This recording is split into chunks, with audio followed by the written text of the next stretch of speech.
Hello, how are you doing? Welcome back to my channel. I hope you had an amazing week.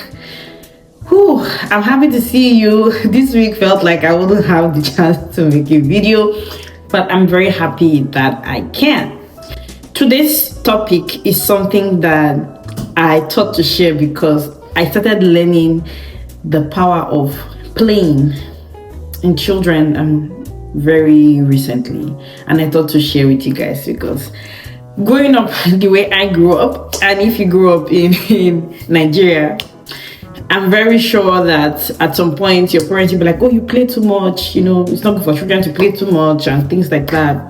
And I've come to realize that there's nothing like too much play for kids, and I'm talking about children between the ages of 0 and 6, because there's like the scientific approach as to why play is important. There are so many things, but I'll just try to distill this video into like at most a 10-minute video.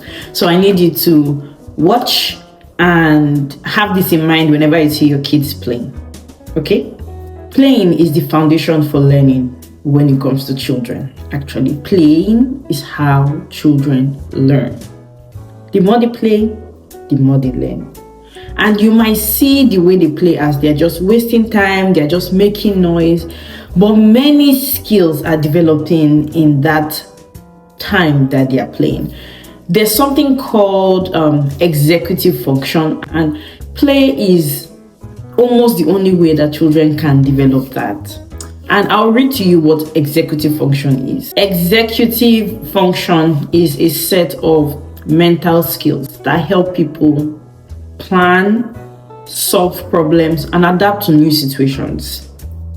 These are some of the things that your children learn while they are playing, or these are some of the skills they are developing while they are playing. Playing can also help them grow, emotionally, help their communication, because especially when they are playing with their friends, they have to communicate. Oh, I need the red toy, or I need the blue one. Can I use this when you're done?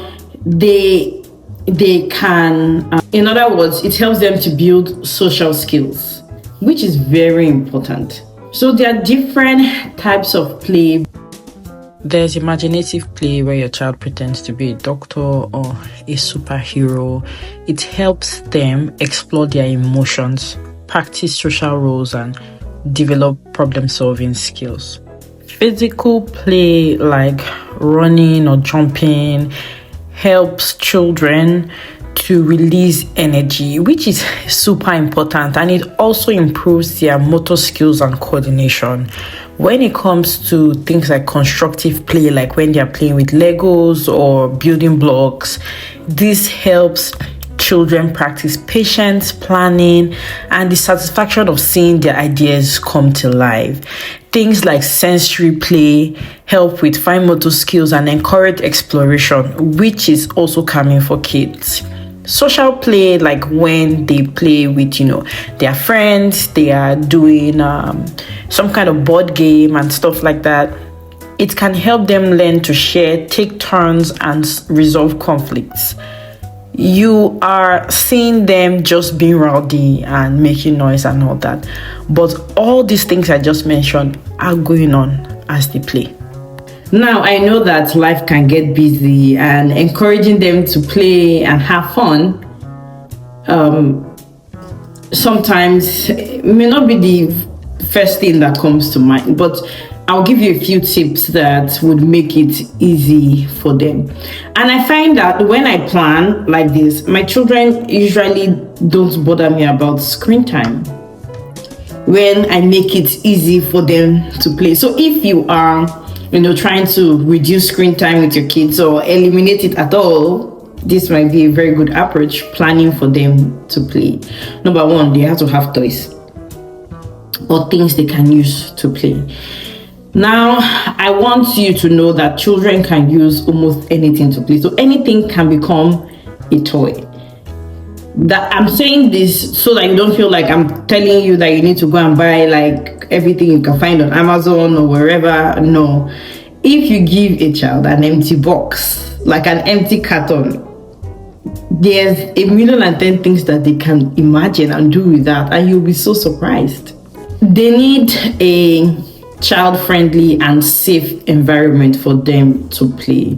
So it may be the corner of their room, it may be some portion of the living room, wherever it is you have set up, let them play there. Another thing I know that parents do is toy rotation. Like if you have a lot of toys, you don't just give them everything at the same time. You give them a little, take those ones back and rotate with another one, just so that every time they come to play, it's fresh and new, exciting. It's not boring to them. One of the most exciting things that will happen for your children in the place of playing is if you join. You need to join them to play. Now I know that you may not have the time, there are 1,010,000 things to do, but try.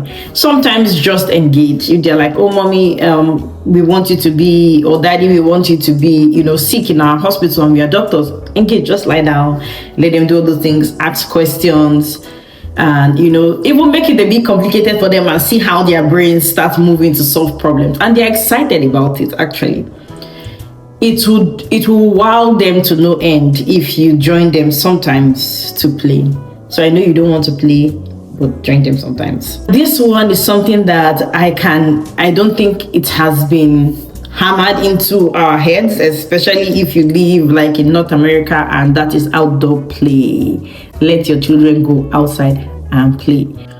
Let them connect with nature, let them burn off energy. It doesn't matter if it's in the cold, or if it's snowed, or if it's in the summer, or if it's in the spring.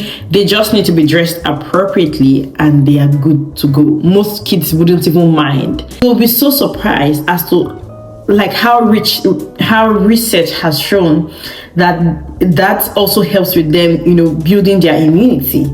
Actually, let them go outside and play. Outdoor play is so important. And now I'll tie this into us as believers. It's important that we see play as part of our children's spiritual journey, because it gives them an opportunity to practice the fruits of the spirit, to practice love and joy and patience and kindness and taking turns, those kind of things. And yes, play can also be included in faith-filled activities. Like you guys, the children can decide to put up a play from one of the stories in the Bible. That would be exciting for you to see their own interpretation of it. Different kind of crafts that are themed around stories of the Bible. Honestly, that is a way to make faith very relatable to them. Play is not just for having fun. It's a powerful tool in your child's growth and development, even their spiritual growth. Let's make time for it, make it easy for them to play, and even join them when you can. If you found this video helpful, don't forget to like, subscribe, share. I will be very excited to hear from you. Take care. Bye.